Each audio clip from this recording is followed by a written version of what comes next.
क्या washing machine से धुले हुए नापाक कपड़े पाक हो जाते हैं या नहीं और इनसे नमाज हो सकती है या नहीं?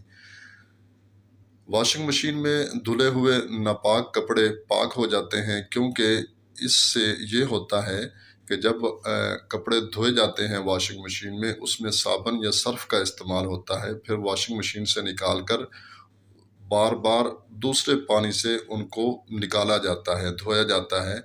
जब बार-बार पानी चेंज किया जाता है, तो वो कपड़े पाक हो जाते हैं, उनसे नमाज़ भी हो सकती है।